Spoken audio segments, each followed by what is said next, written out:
your order.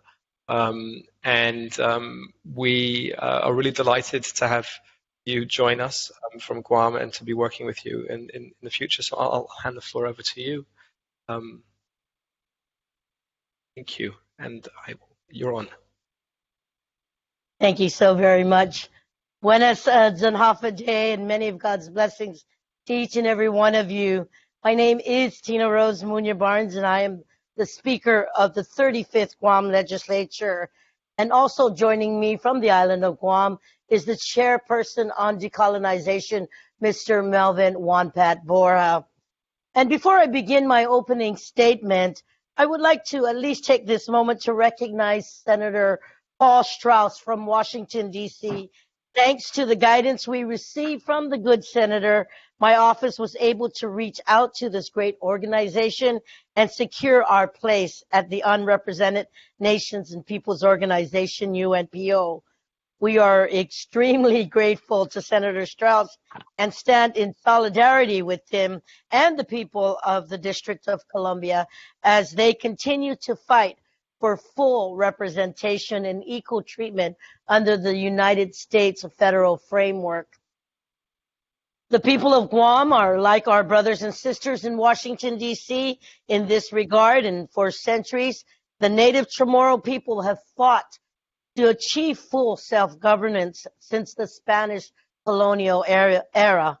And while many may assume that a country like the United States would have ushered in an era of democracy and political equality to our island in 1898, it was not until the passage of the Organic Act of Guam in 1950 that our people were fully given the partial privileges of United States citizenship and the right to elect our local officials. Yet, even then, our local indigenous population has already endured over 50 years of neglect from the United States Congress, while our people lived under an authoritarian naval government. The generation before us sent petitions after petitions asking for U.S. citizenship and greater self-government, but to no avail. Because of this, our island's political pioneers had to rigorously organize fundraisers in order to fund lobbying efforts to our nation's capital when our naval governors wouldn't help. They had to work hard to assure lawmakers that we were loyal American nationalists who dearly love this country. Today, our 180,000 island residents are born U.S. citizens, yet still do not possess the same rights that are afforded to those who reside in the United States.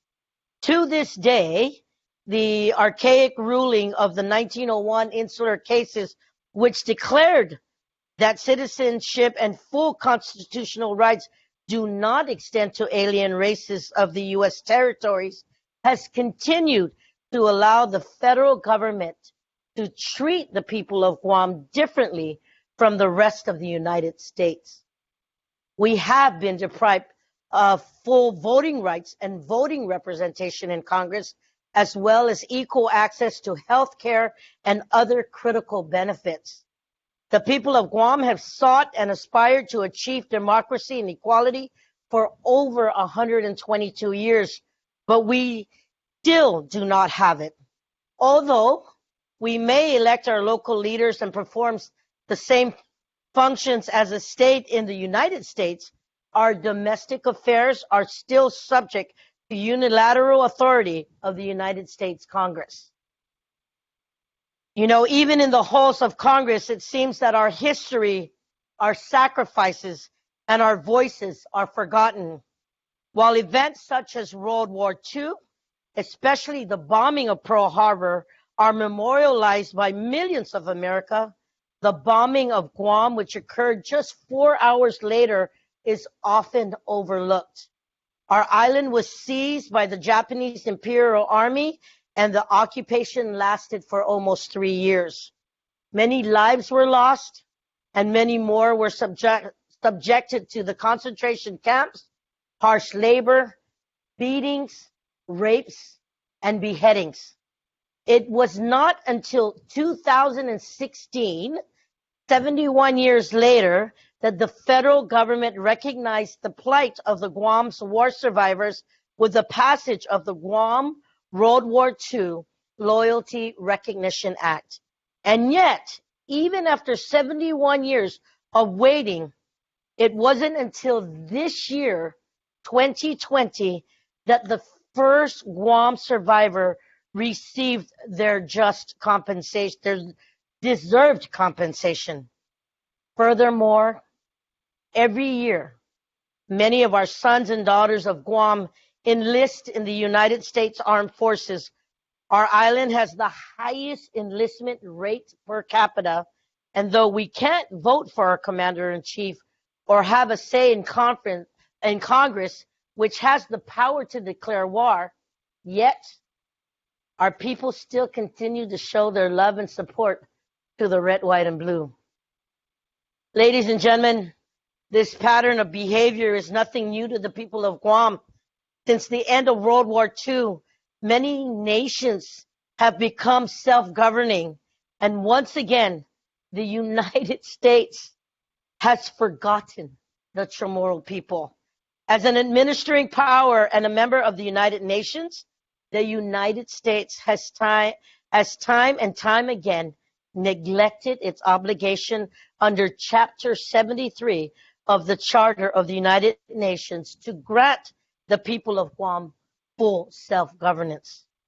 And while the people of Guam have been successful in educating the public about the issues with our current political status, the 2017 Davis ruling and the 2020 Supreme Court's decision to uphold it has significantly hindered the long-standing efforts by the people of Guam to hold a political status referendum. As a consequence of the court's decision to uphold the ruling, the people of Guam have now exhausted all available domestic remedies to obtain self-governance. However, I am confident that through the cooperation with organizations like the UNPO, the people of Guam can increase the intensity, the frequency, and consistency in our engagement with the United Nations. It is sad to say, but even though we are strategic, well-informed, and articulate when we address the UN, we can only participate twice a year. And the United States often opposes our assertions when we leave New York. Yes, this is a troubling reality because when we do not speak for ourselves, the federal government speaks for us. And misrepresentation can be just as damaging as no representation. It is my hope that by working with the UNPO, Guam can obtain an international remedy to the long-standing injustice of colonization. I am happy to report that through discussions with the UNPO General Secretary, we have identified two possible legal options. One is to take our case before the Inter-American Court of Human Rights, and the second being the International Court of Justice. However, either option is no small task and will require your support. The Chamorro people are resilient, and anyone who knows me knows that I will adapt, improvise, and overcome. For the reasons I have just outlined, I want to say thank you to General Secretary Ralph Bunche, to Mr. Fernando Burgess, and every one of you here today for allowing the people of Guam to be a part of the UNPO. Our people have overcome typhoons, wars, and many other obstacles before. I turn to you to stand in solidarity and as we work to achieve our political destiny. Guam is the tip of the spear for the United States Armed Forces, yet we are a small island in the Pacific with a rich history. The history and plight of our people must be shared, and I hope you all can help me preserve what is left of our culture and our heritage. On behalf of a grateful community, our island of Guam, Undunkle na si Diyos Maasi, thank you and God bless for giving me this opportunity to be here with you and joining you. Taina Maasi.